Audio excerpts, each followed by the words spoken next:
Durante a correria do dia a dia, visitas ao médico, exames, vacinas e cuidados especiais muitas vezes acabam sendo deixados de lado. E é aí que o corpo começa a reclamar. E os problemas passam a surgir acompanhados de dores, cansaço excessivo.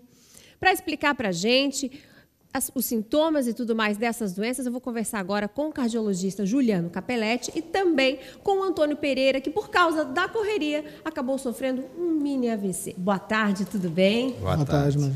Bom, o pessoal de casa já está querendo saber, né, as diferenças entre as doenças. Então, eu vou começar perguntando para o doutor a diferença entre o AVC e o infarto. Bom, o AVC e o infarto, eles têm algumas diferenças de sintomatologia. Apesar de os fatores de riscos que levam aos dois problemas de saúde em serem semelhantes, são quadros de saúde distintos. O infarto, ele cursa basicamente e principalmente com a dor torácica, muitas vezes acompanhado também de uma falta de ar, de uma irradiação para o membro superior esquerdo, às vezes pegando região de mandíbula, né? O AVC, ele já é um pouco com uma sintomatologia um pouco diferente. Normalmente você cursa com alterações visuais, alterações de fala, alterações de movimentos, né?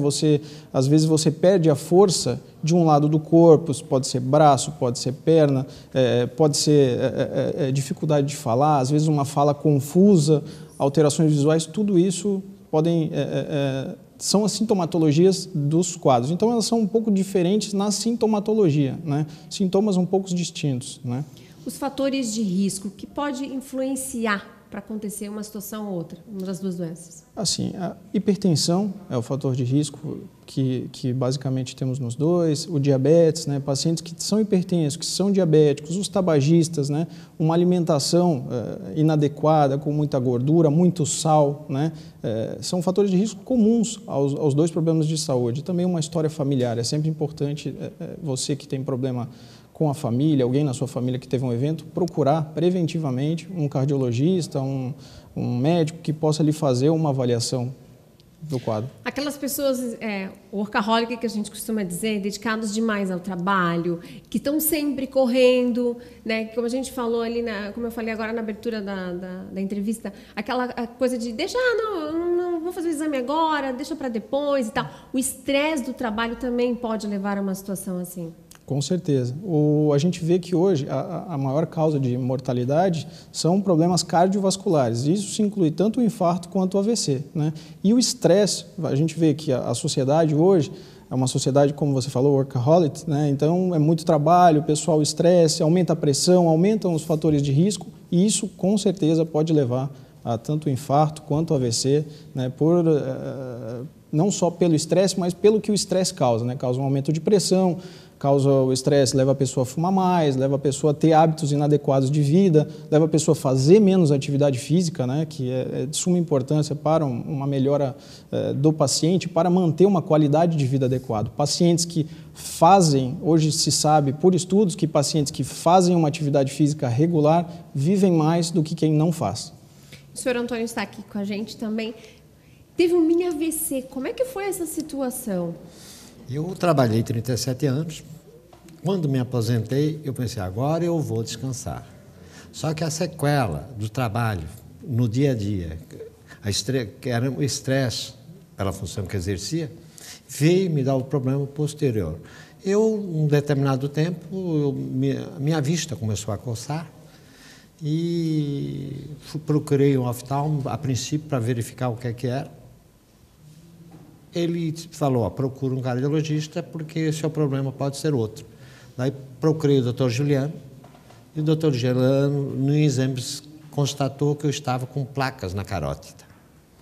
Em consequência, essas placas saíram e ela alojou-se na minha retina esquerda. Poderia ter alojado no cérebro, eu poderia não estar falando a hora com você, mas Deus é Pai e ajuda quem merece, né? Então ele me deixou só perder a retina esquerda, e as outras atividades normais, e daí passei a ter um acompanhamento médico sistemático, com o Dr. Juliano, e parte de carótida também. Minha alimentação mudou Totalmente. Eu não tenho gostado na carne gorda, fritura. Agora a alimentação está regulada, está controlada? Tem que ser. Se não fazer, vai ter um problema grave que é o futuro de todos, mas todos procuram adiar, né? No máximo possível. E também remédios, né? Diariamente, antes eu dizia assim, eu sou saudável, não tomo nada. Era meu erro. Porque se eu tivesse procurado médicos anteriores e verificado que a minha situação não era o que eu pensava, mas o que ele apresentava, eu teria tomado remédio para pressão, verificado outras coisas que não poderia evitar o que me deu as placas na carótida e o AVC posterior. Acontece uma situação dessas, é o alerta, né? E a pessoa muda de vida. Agora, alerta também, para explicar para o pessoal de casa. Por exemplo, a pessoa está praticando um esporte, ou mesmo está em casa, parado, sem fazer nada, sentiu uma dor forte demais no peito. O que fazer numa situação dessa, né? Liga para quem, avisa quem, se essa dor permanece tanto tempo, sei lá, 15, 20 minutos, o que fazer? Isso é uma coisa muito importante e a medida e a conduta nesses casos deve ser emergencial, vamos dizer assim. Então, assim, se você conseguir procurar um pronto atendimento, um pronto-socorro onde tenha um cardiologista, né, procurar um hospital que possa te dar esse suporte adequado, que tenha um cardiologista que possa fazer um eletrocardiograma inicialmente para poder investigar essa sua dor. Se for alguma coisa do qual você não conseguir se locomover, você tem que ligar para o SAMU, procurar um sistema de emergência, tá, para que ele possa te avaliar, te ouvir tua queixa, acionar uma ambulância que possa te levar para um hospital onde possa ser bem atendido. Mas, com certeza, a conduta tem que ser muito rápida, porque quanto mais tempo você demorar para procurar, porque hoje a gente sabe que tanto o AVC, se você procura um recurso de uma maneira rápida, você tem chance de reverter esse teu quadro, né? Nós temos aqui na própria Florianópolis, a gente tem hospitais que fazem medicação que pode reverter esse quadro. E o infarto é a mesma coisa. Quanto antes você procurar, antes você fizer o cateterismo, num caso de um infarto, vamos dizer assim, antes você consegue salvar mais o seu coração, entende? Então, em casos emergenciais, tem que procurar atendimento rápido. Bom, gente, o assunto renderia a tarde toda. Eu quero agradecer a presença de vocês, doutor Juliano, seu Antônio. Boa saúde, boa vida agora depois da experiência. Muito obrigada pela presença. Nós agradecemos. Obrigado.